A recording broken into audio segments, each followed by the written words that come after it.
buenas, amables televidentes. El conversatorio de la Fundación Institucionalidad de Justicia del día de hoy cuento con la gratísima presencia de Flavio Darío Espinal. Profesor, en nombre de la Fundación, una vez más le agradezco el que haya correspondido a la invitación al conversatorio de la Fundación Institucionalidad de Justicia. Gracias por invitarme, un placer estar por aquí de nuevo. Bueno, yo creo que hay un tema que es obligado, que es todo lo que tiene que ver con esta situación que se ha presentado, con la sentencia del Tribunal Constitucional, que dentro de lo que son sus atribuciones, hizo una serie de interpretaciones, bueno, que han generado una serie de debates, no solamente desde el punto de vista interno, sino a nivel internacional. Y yo quería hacer este programa contigo porque tú conoces el sistema interamericano.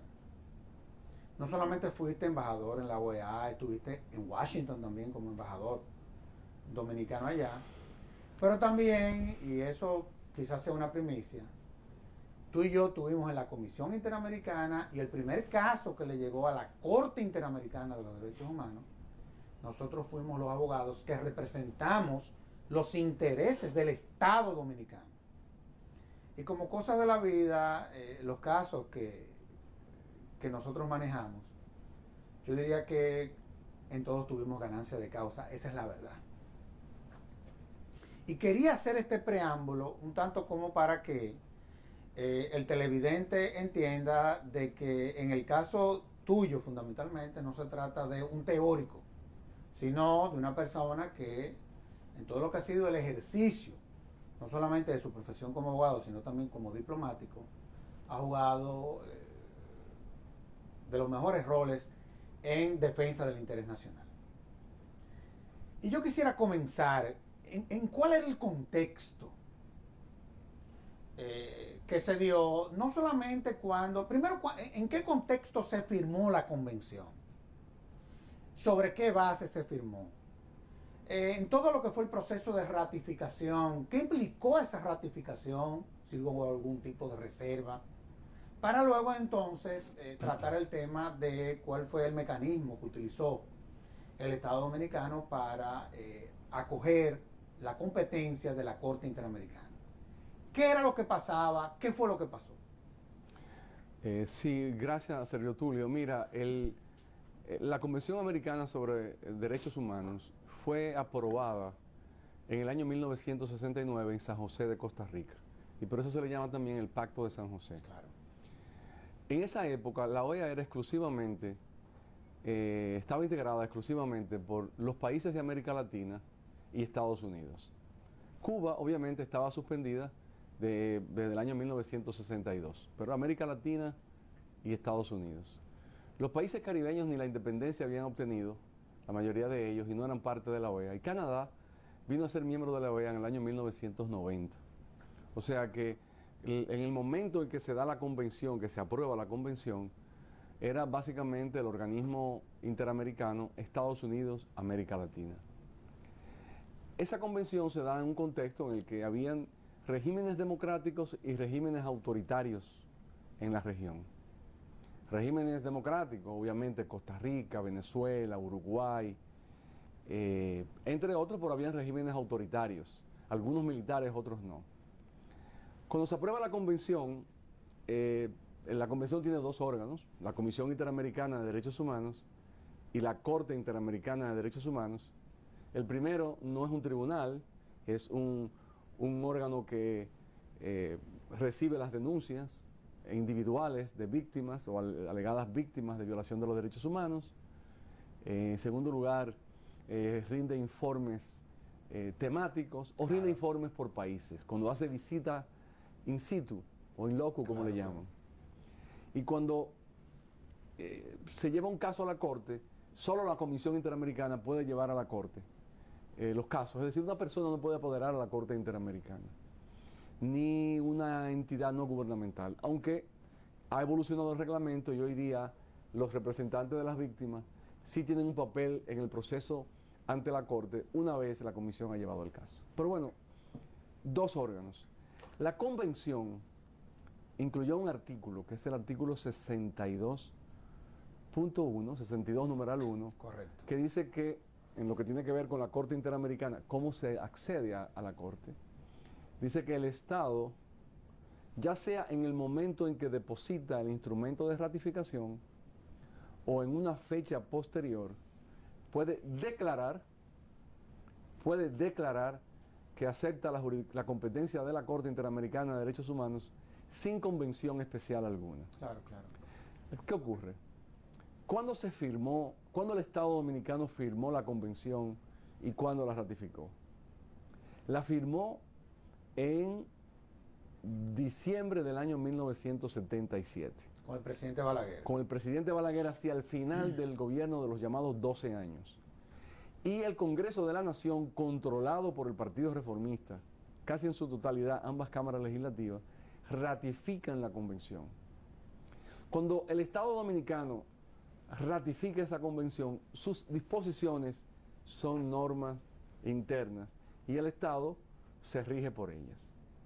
No hubo ningún tipo de reserva, porque generalmente, acuérdate que, y eso lo manejábamos tú y yo mucho, en toda convención, cuando un Estado no quiere, por ejemplo, ser parte de alguno de sus artículos, hace reserva en cuanto al contenido de los mismos. ¿Hubo algún tipo de reserva por parte del Congreso cuando ratifica la convención? No, no hubo ninguna reserva. En lo que tiene que ver con ese artículo, el Estado Dominicano pudo muy bien haber dicho, a la hora de firmar, hace reserva en cuanto al artículo 62.1, de modo que cuando el Estado Dominicano vaya a aceptar la jurisdicción de la Corte, no lo hará mediante una simple declaración sin convención especial, sino que lo hará mediante un acto que deberá ser aprobado o ratificado por el Congreso Nacional. La convención especial. No lo hizo. No lo hizo. Entonces quiere decir que cuando el presidente Leonel Fernández, en 1999, en un escenario político nacional, internacional, completamente distinto al año 1977, 1978, decide aceptar la jurisdicción de la Corte, desde el punto de vista técnico-legal, lo hizo de manera correcta. De manera correcta. Claro, claro. El Tribunal Constitucional no entendió que eso no fue así, que no era correcto, pero esa es la lógica de lo que dispone la Convención Americana sobre Derechos Humanos, de cómo se accede a la Corte Interamericana. Imaginémonos que el doctor Balaguer, cuando en 1978, los primeros meses, marzo, algo así, el Congreso aprueba la convención que él había firmado el año anterior y manda a depositar el instrumento de ratificación, es el lenguaje que se usa en el derecho internacional, incluye una declaración diciendo, por este medio, en virtud del artículo 62.1, el Estado Dominicano declara que acepta la jurisdicción de la Corte. ¿Cómo lo hicieron otros países? Sí, como lo hicieron otros países que esa misma vez, al mismo tiempo que depositaron el instrumento, lo hicieron. ¿Hubiera sido necesario llevarlo ante el Congreso Nacional? Claro no, porque ya la convención lo establecía y era cuestión de cuándo se iba a llevar a cabo. Ahora, ¿por qué se puso así? Bueno, porque habían regímenes el contexto era diferente. En 1969, cuando se negoció, los juristas que negociaron eso entendieron y políticamente que no era viable de que la convención tuviera éxito, porque algunos estados iban a decir, nos parece bien la convención, nos parece bien los derechos que se consagran ahí, pero no estamos preparados para aceptar la jurisdicción de la Corte. Entonces se puso una disposición que diera una secuencia de acuerdo a cómo cada país lo hiciera. Ahora. Secuencia la que siguió el presidente Balaguer. Claro. Porque claro. hay que recordar cuál era la situación política en el año 1978 en la República Dominicana. No, de hecho, mira, cuando en la literatura sobre la transición a la democracia, cuando se hace referencia al punto de partida, el punto de partida es República Dominicana y Ecuador. Claro, en 1978. Porque en el caso dominicano, aunque era un presidente civil, se reputaba un gobierno autoritario. No era un gobierno dictatorial al estilo militarista, era un presidente civil, había ganado las elecciones del año 70 y del año 74 bajo serios cuestionamientos de la oposición y con instituciones muy débiles, y evidentemente que esa transición, las elecciones del 78 y el cambio político a un partido de oposición, se considera el punto de partida de la ola democratizadora que viene a tener lugar en América Latina, que luego vienen otros países, en Argentina, en Uruguay, que había caído en el autoritarismo. O sea, se da un efecto dominó, de modo que ese era el escenario cuando primero se aprobó la convención en el año 69 y segundo cuando el presidente Balaguer la firma y su Congreso se la aprueba. Yo quiero seguir en el contexto, porque ciertamente, aun cuando la convención es de la década del 60, nosotros la ratificamos casi a finales de los 70, la realidad es que no todos los estados, al igual que nosotros, la ratificaron en la década del 60, en fin. ¿Quiénes fueron los últimos que ratifican la convención? ¿Y quiénes son los últimos también que se adhieren a la competencia de la Corte Interamericana? Porque eso es bueno también, pienso yo, tenerlo en cuenta, ¿no? Sí, mira, luego de la aprobación de la convención, los países caribeños comenzaron a entrar en el sistema interamericano uno tras otro, en la medida en que adquirían su independencia, no por actos de independencia nacional, sino por concesión, sí, claro, de la corona británica. Y eventualmente Canadá entra en el 90, y así llega un momento en que cuando llega a la década del 90, en el año 91, ya hay un ambiente en el que la región entera, desde Canadá hasta Argentina, incluyendo obviamente Estados Unidos, que es un estado fundador de la OEA, ya incluye a 35 países, con un país que estaba suspendido. Ahora, en toda la primera etapa era solo América Latina y Estados Unidos.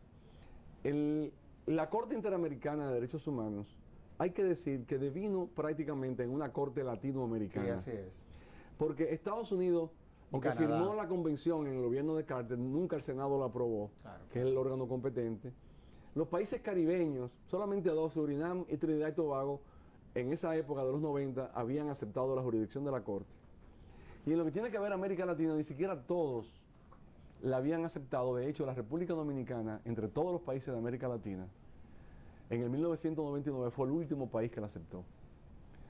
Cuando el presidente Fernández llega al poder en 1996, que el país se abre al escenario internacional, con una presencia más activa del propio presidente, con una presencia más activa en los órganos multilaterales, se abren nuevas embajadas, hay un enfoque más renovado, o más bien renovado. La globalización, claro. En la región vivía una época que podríamos llamar de un consenso en torno a la democracia, los derechos humanos, la integración económica, el libre comercio y la llamada Cumbre de las Américas.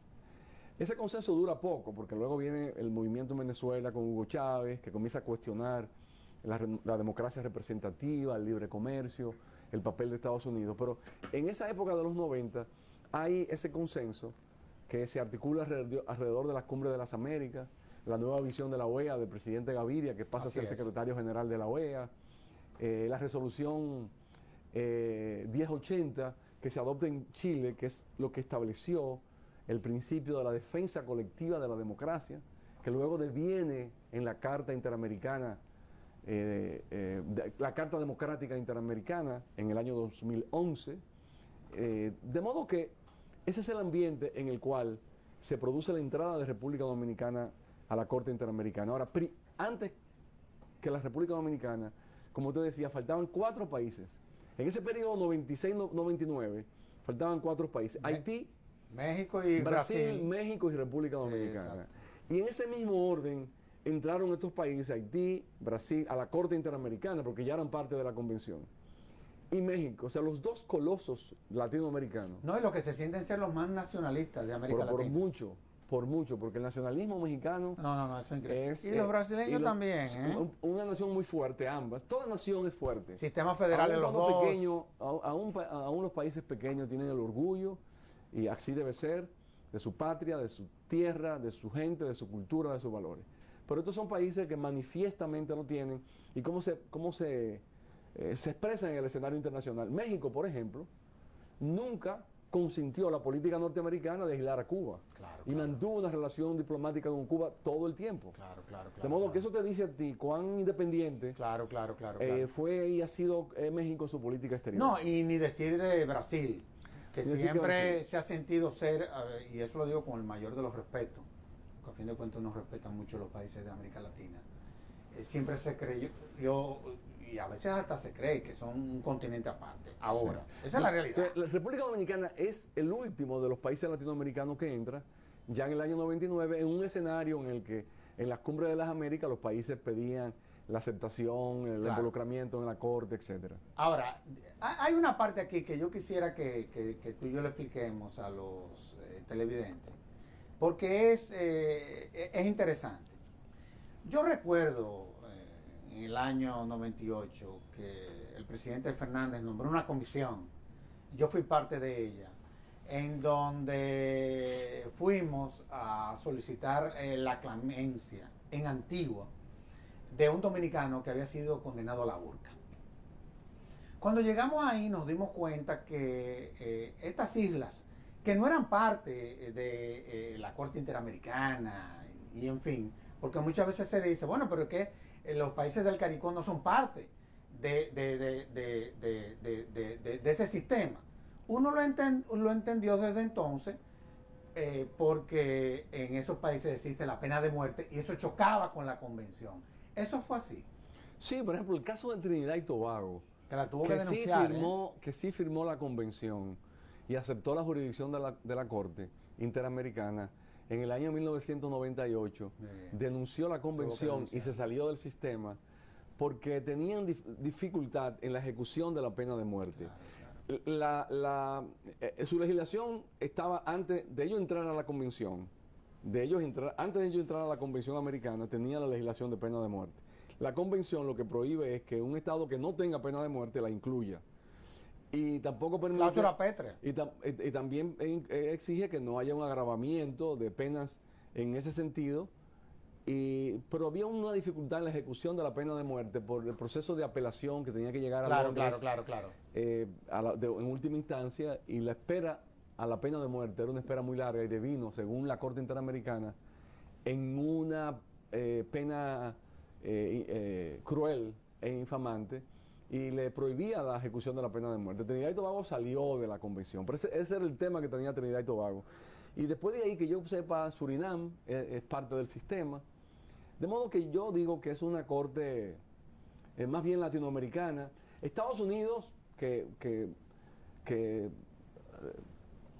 trata de dar lecciones sobre derechos humanos, que rinde informes anuales. Parte de la... Rinde informes anuales, no se sujeta al control internacional. Pero también ellos sostienen la tesis de que como son un sistema federal, muchas veces han tenido en algunos estados el inconveniente, como hay unos que son más radicales que otros, de que real y efectivamente ellos poder tener la capacidad de ratificar una convención de esa naturaleza. Es que el sistema no es universal, o sea, universal en la región. Se ha abogado porque todos los estados firmen y ratifiquen la convención y acepten la jurisdicción de la Corte. La realidad, al día de hoy, es que eso no ha ocurrido y que lo más probable es que no ocurra. Entonces, en ese momento, yo nada más quería hacer este comentario, porque ya que hay una especie de explicación del proceso, claro. En ese momento, mi opinión humilde, y no es para, digamos, redimensionarla más de la cuenta, era que se llevara al Congreso la decisión de ir a la Corte por razones de búsqueda de legitimidad política. Porque entendí que era una decisión importante, delicada, un tema delicado, y había que tal vez hacer un medio institucionalizado para buscar una mayor legitimidad política con la participación de las demás fuerzas políticas representativas del electorado. Pero eso no implicaba que desde el punto de vista estrictamente jurídico eso había que hacerlo. Era la parte política. Y estamos en un punto que quizás es ahora que tengamos que dar ese debate que no se dio en esa oportunidad. No, sin lugar a dudas. Ahora, es interesante todo esto, del derecho internacional y de cómo los estados, desde el punto de vista de su normativa interna, muchas veces, por ejemplo, el caso de los países del CARICOM, que por razones de que, bueno, existe la pena de muerte, no pueden ser parte de la convención, en fin. Yo recuerdo cuando estábamos en Roma, en todo lo que fue el proceso de creación de la Corte Penal Internacional, que se dio el mismo debate con los países caribeños, en donde, teniendo ellos el asunto de la pena de muerte, bueno, se le hacía muy difícil ser parte de esa convención. Para que tú veas cómo eso se va arrastrando, y arrastrando y arrastrando. Ahora, aquí hay un conflicto complicado, en el sentido de que tú hablabas de la legitimidad, y hablabas de lo político, y hablabas de lo jurídico. Muchas veces, tú y yo somos abogados, pero, qué sé yo, también somos politólogos, hemos estudiado las ciencias políticas. Muchas veces la política va más allá que lo jurídico. Se está dando esta situación, con la situación que se ha creado, de que se tenga inevitablemente que legitimar a través de la política una situación como esta. ¿Tú te refieres a la presencia de República Dominicana en el sistema interamericano Sí. de protección de los derechos humanos? Sí. Es probable que ese debate lo tengamos. Eso depende de las decisiones que van a tomar los actores políticos relevantes y, en último término, el presidente de la República, quien es el responsable de la política exterior de la República Dominicana.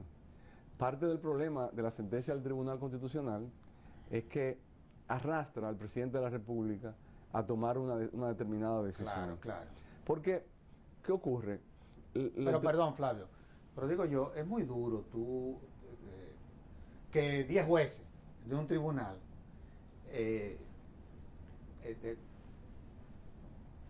con las atribuciones que tienen, porque era dentro de las atribuciones que ellos tienen. Una cosa es que uno puede interpretar una lógica de una forma y que los otros la interpreten como ellos entiendan que la deban de interpretar. Es decir, también el TC era, sobre la base de lo que son sus atribuciones, interpretó eso como lo interpretó. Porque también es bueno nosotros las cosas decirlas como son. Aparte de que tanto tú como yo respetamos mucho al TC, aunque en esta ocasión no estemos de acuerdo.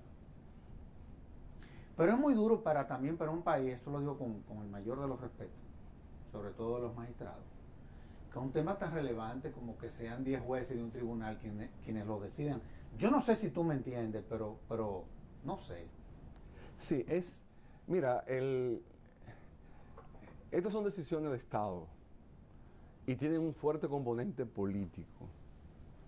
Y de hecho yo diría lo siguiente, varios escenarios. Primero, estoy convencido de que no era necesaria la ratificación congresual, aunque la hubiera preferido, para fines de legitimidad política, no jurídica. Pero eso es otra cosa. Sí, exacto. El Tribunal Constitucional entendió que sí tenía que ir al Congreso, como si se hubiera tratado de algún tipo de acuerdo especial, a convención especial que ameritaba una ratificación del Congreso. La Corte era parte integral de la convención que fue ratificada bajo Balaguer. Pero bueno, el Tribunal Constitucional tomó esa decisión. Habían otras teorías que el Tribunal Constitucional pudo haber asumido. Imagínate que sí, que hubiera sido necesario cumplir con ese requisito interno de la aprobación y se constata que no se hizo. Yo hubiera dado un plazo futuro.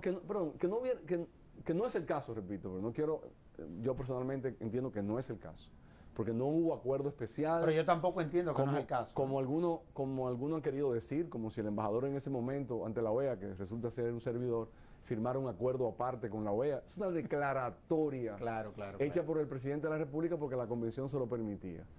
Convención que fue adoptada por el Estado y ratificada por el Congreso. Está claro.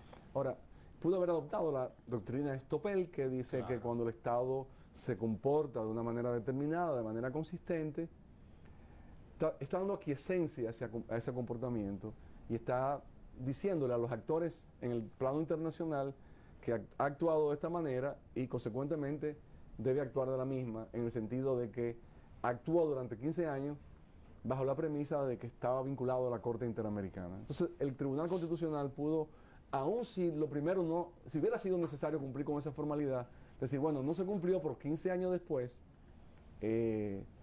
la República Dominicana se ha comportado de una manera determinada y aplica esta doctrina.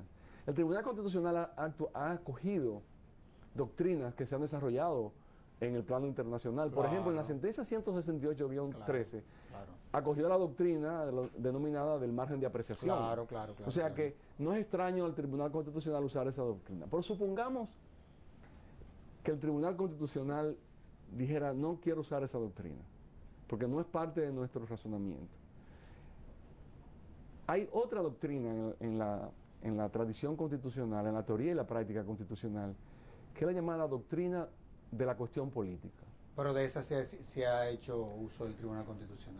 No estoy seguro, pero es una doctrina que desarrolló temprano la Suprema Corte de Estados Unidos y que ha impactado a otros tribunales constitucionales y Suprema Corte alrededor del mundo, que es la doctrina en virtud de la cual un asunto no es justiciable por su naturaleza estrictamente política. Este es un caso típico, incluso para enseñarlo hipotéticamente diría yo, de que encaja en la teoría de la cuestión política, porque al tomar esta decisión, el Tribunal Constitucional impacta, por ejemplo, las atribuciones en política exterior que tiene el presidente de la República, y ameritaba al menos una deferencia. Y ahí viene lo que tú decías, de que el Tribunal Constitucional pudo haber modulado, por ejemplo, no se cumplió un determinado procedimiento que debió haberse cumplido, que yo entiendo que no tenía que cumplirse. Porque yo también entiendo que no tenía que cumplirse. Pero si lo entendía, dar un plazo. Claro, como hizo con la ley del Colegio de Abogados. Hay un antecedente. Correcto. Entonces, de todas maneras, el Tribunal Constitucional tomó su decisión, ahí está, y ahora obviamente, eso en el plano interno, entiendo que eso tiene su validez, pero ahora tenemos que resolver el problema de la relación con los órganos del sistema interamericano y de la propia OEA, porque nosotros estamos vinculados a esos órganos, estamos vinculados a esa organización. Claro. Vamos a hacer una pausa y de inmediato volvemos con esta interesantísima entrevista.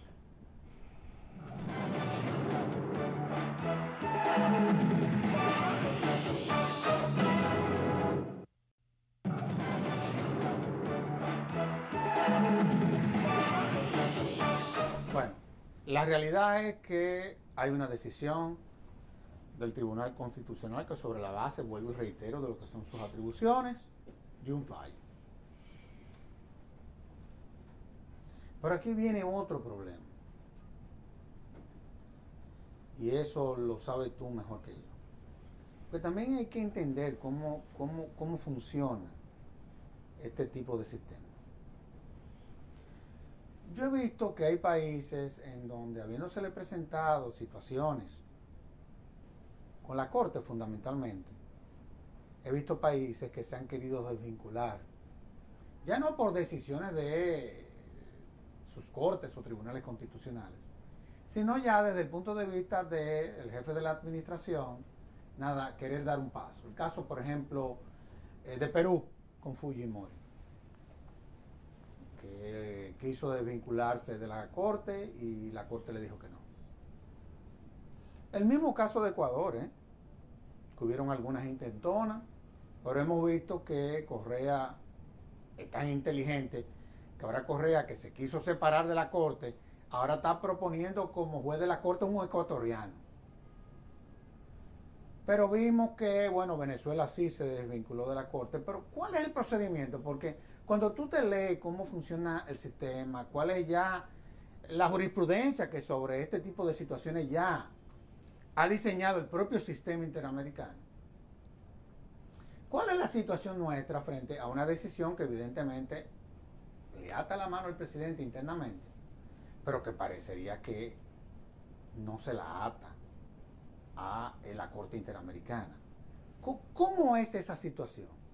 Sí, mira, la Convención Americana sobre Derechos Humanos no tiene ninguna disposición que diga cómo un Estado se desvincula de la Corte sin denunciar la Convención. En virtud de eso, hay la jurisprudencia de la propia Corte Interamericana que dice que la única manera de salirse de la competencia de la Corte es denunciando la Convención. Que fue el caso de Venezuela, Sí, correcto.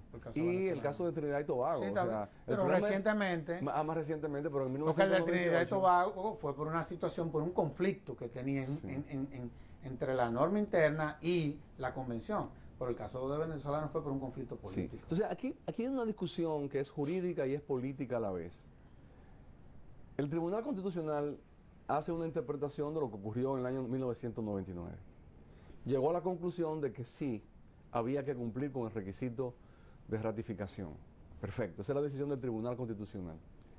Ahora, ¿se basta esa decisión para desvincular a la República Dominicana de la Corte Interamericana?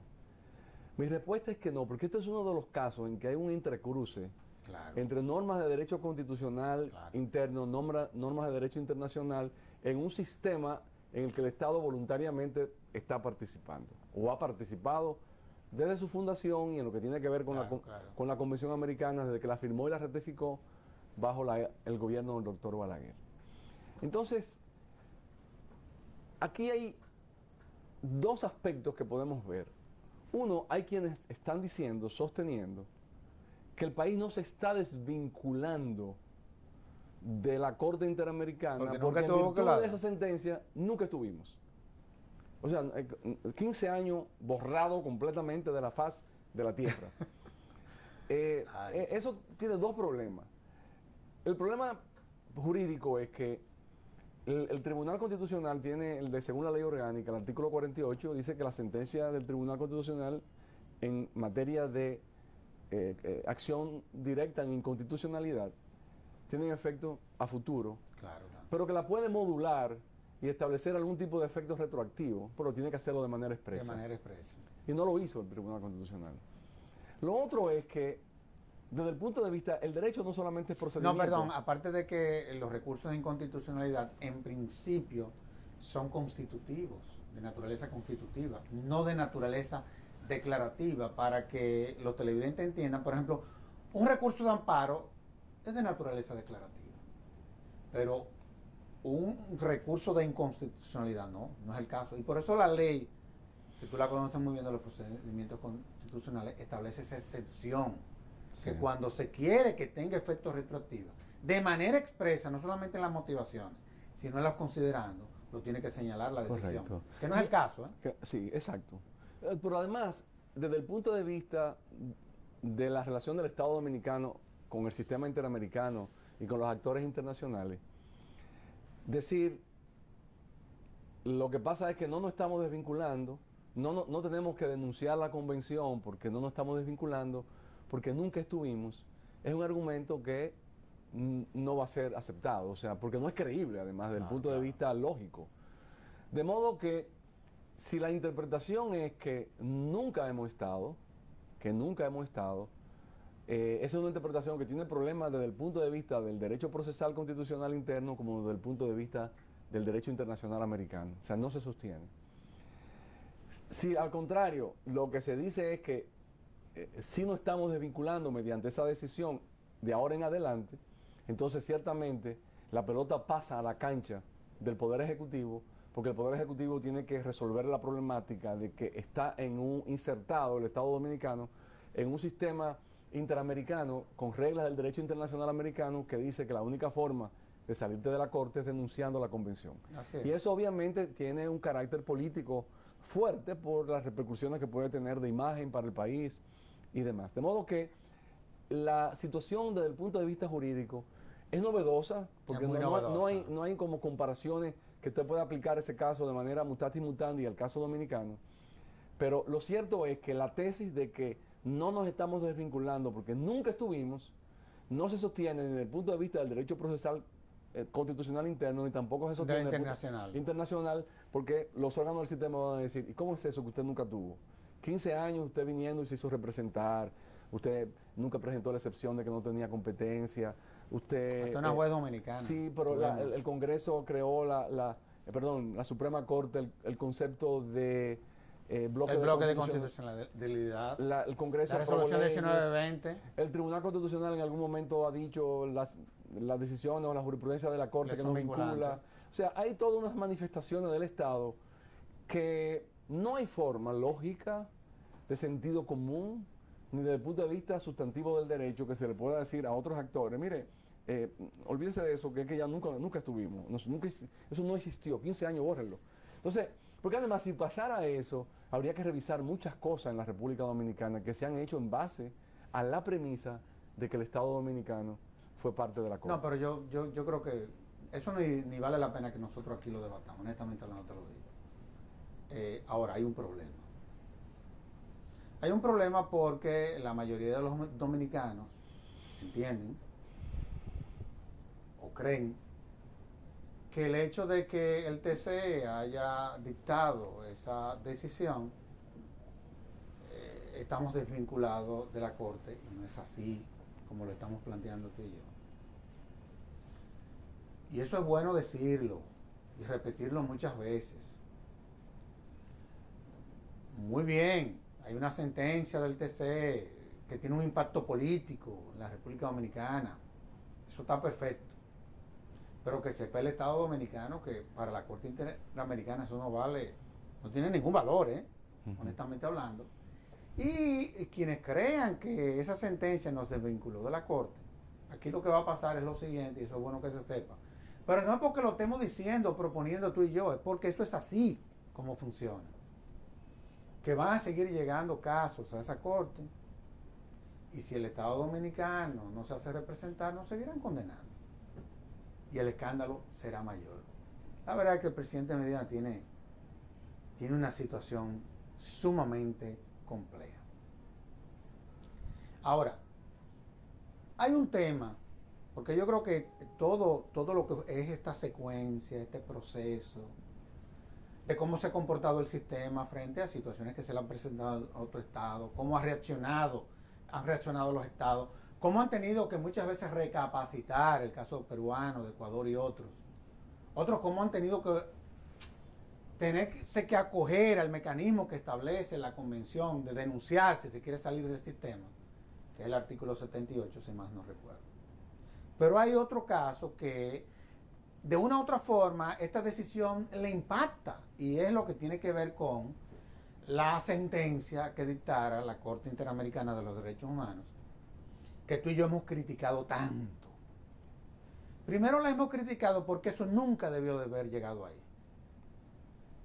Nunca debió de haber llegado ahí. O sea, el Estado tenía todas las condiciones de haber resuelto eso de una manera amistosa, eso no tuviera ningún tipo de impacto, ni ningún tipo de trascendencia en la actualidad. Yo recuerdo que el primer caso que le llegó a la Corte fue un caso en donde la comisión le solicitaba a la Corte que se suspendieran las repatriaciones que en el año 1999 el presidente Fernández hizo, como consecuencia nada de una migración masiva de haitianos, y bueno, el Estado Dominicano tuvo que dar el frente a esa situación. El caso llega a la Corte y yo recuerdo que en esa ocasión a ti y a mí nos tocó defender el interés nacional, el interés del Estado Dominicano, y ese caso se ganó. La Corte le rechazó la solicitud a la comisión diciéndole que no, que ellos no podían hacer eso, sobre todo porque estaban tratando de que la Corte suspendiera las repatriaciones de personas que ni siquiera la misma comisión había nominado, o sea, personas innominadas.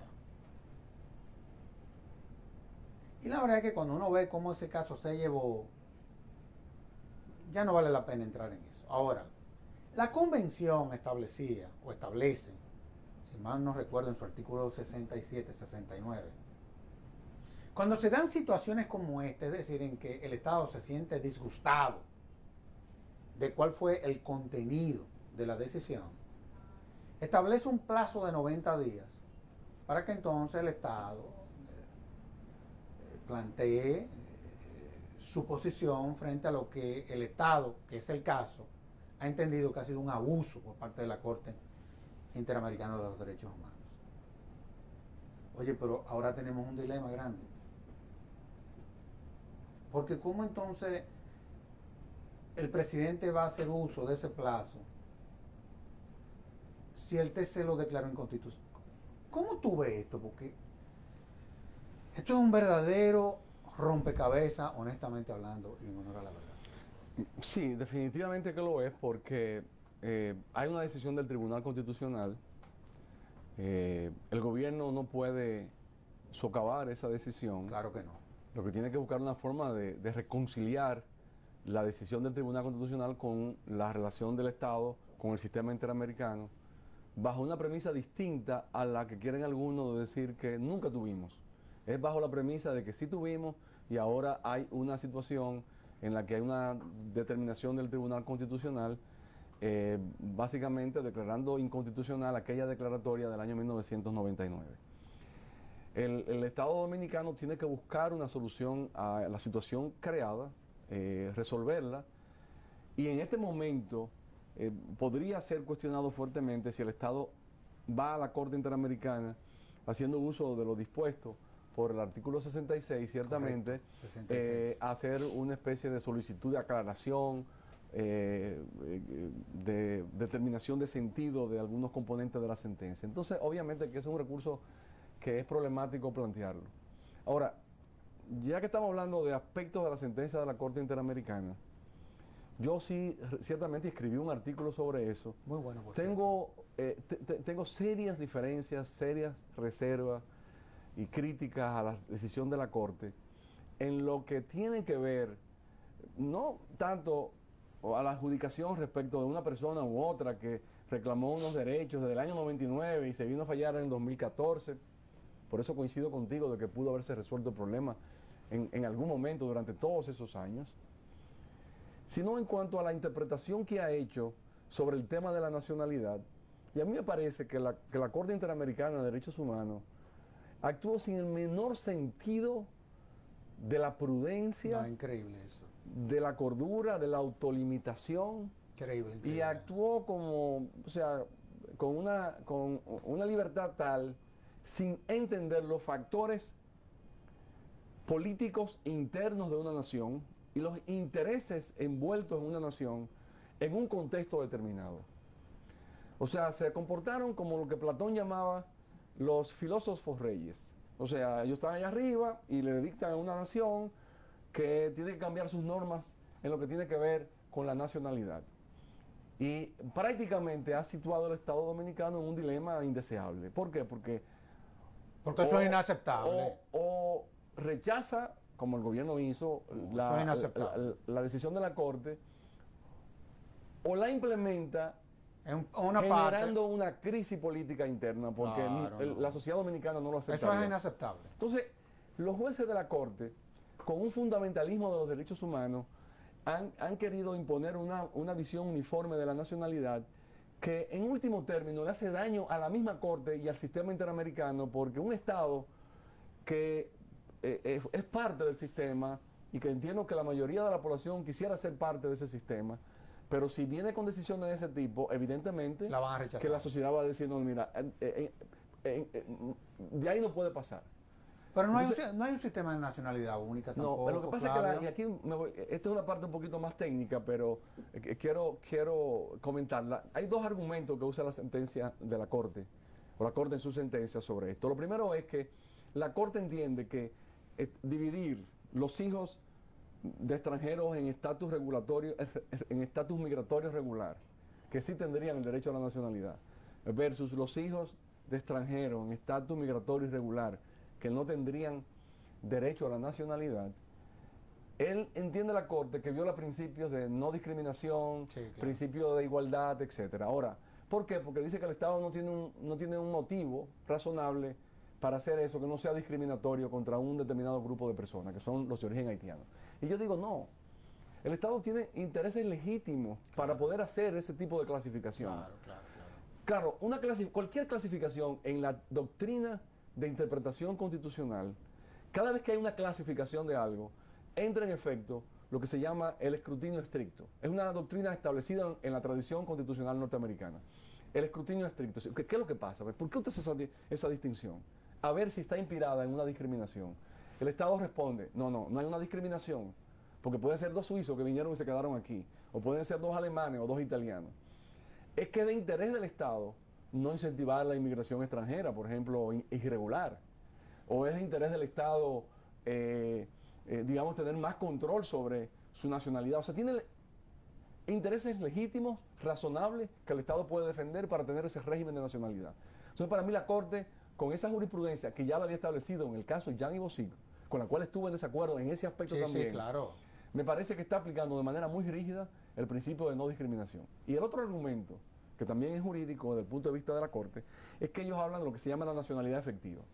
Y dice, como el Estado Dominicano, en virtud del artículo 20.2, que dice, toda persona que nace en un Estado, que no tenga derecho, en el territorio de un Estado, tiene derecho a la nacionalidad de ese Estado, a menos que tenga derecho a la nacionalidad del otro, de otro Estado.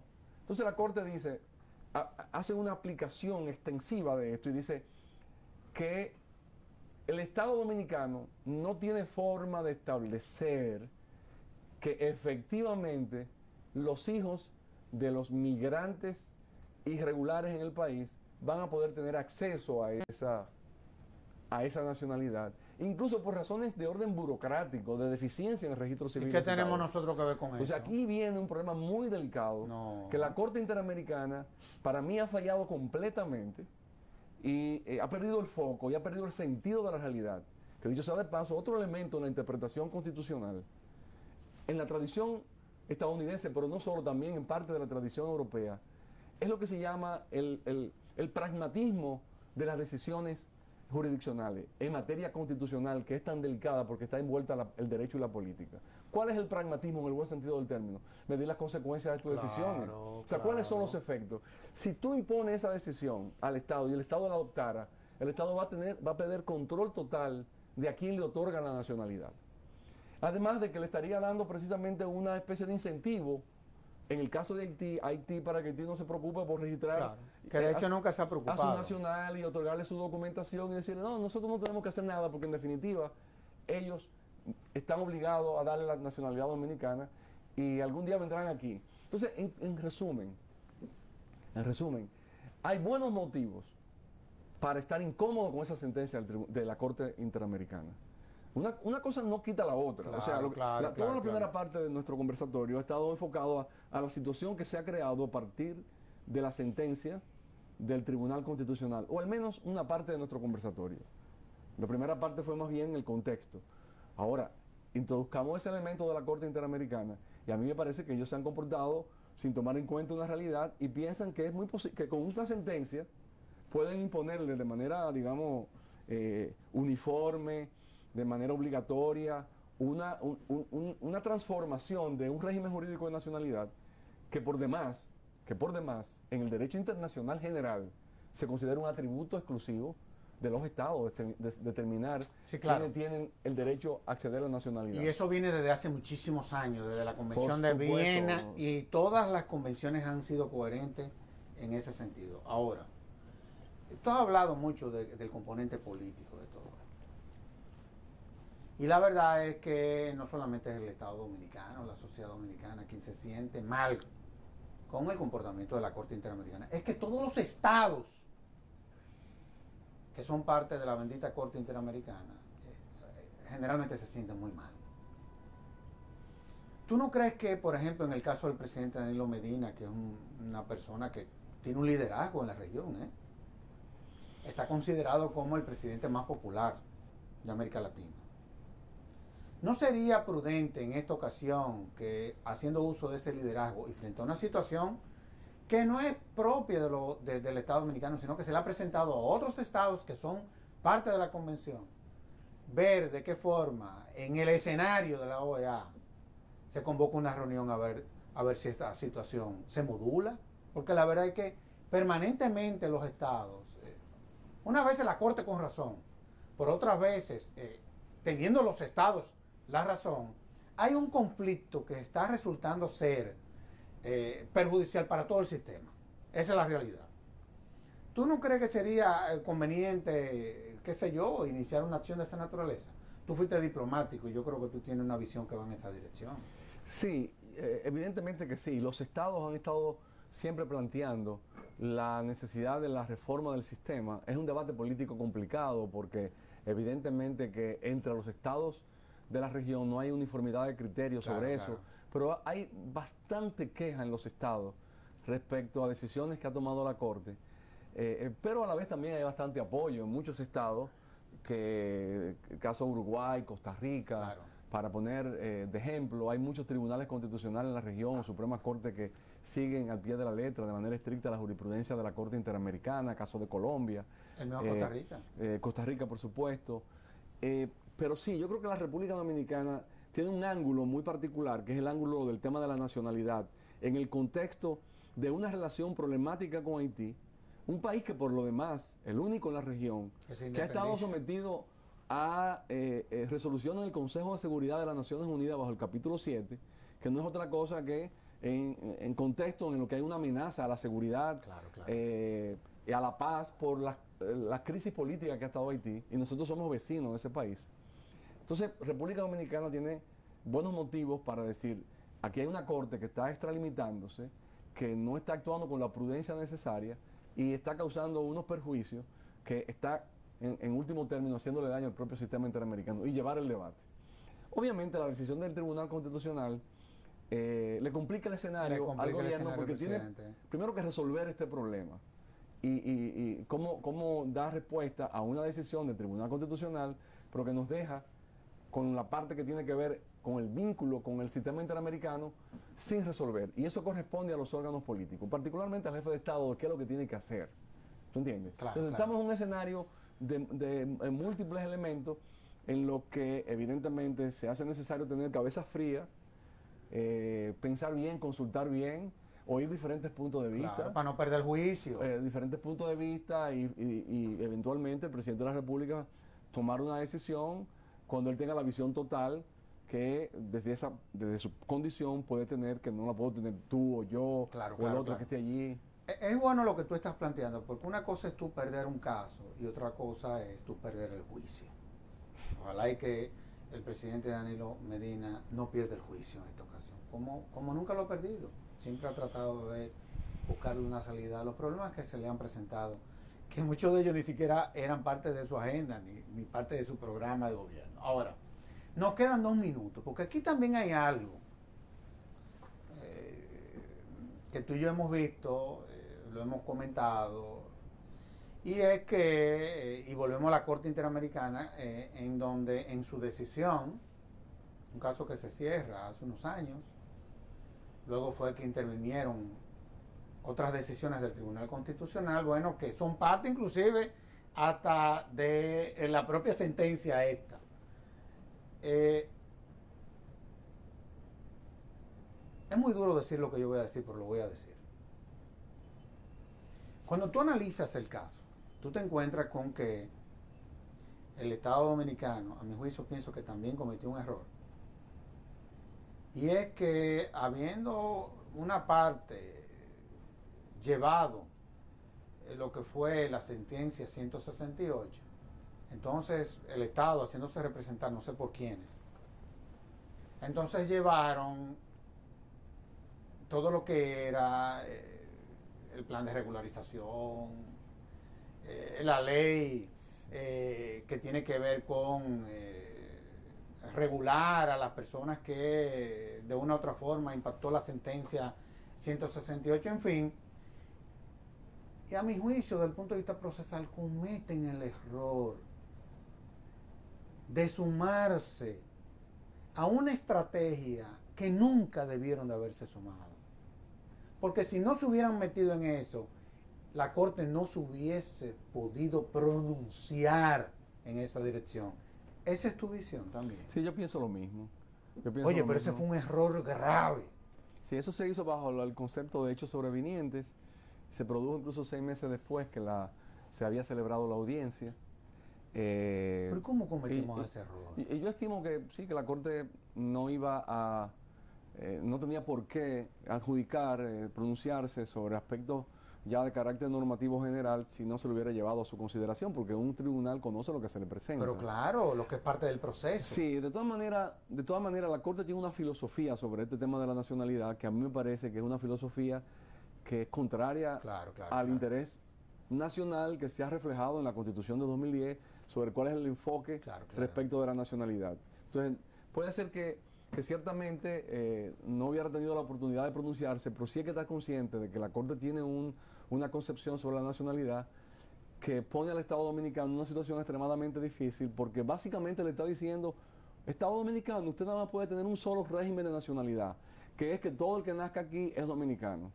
Y ese no es el caso en 2/3 partes de los estados del mundo.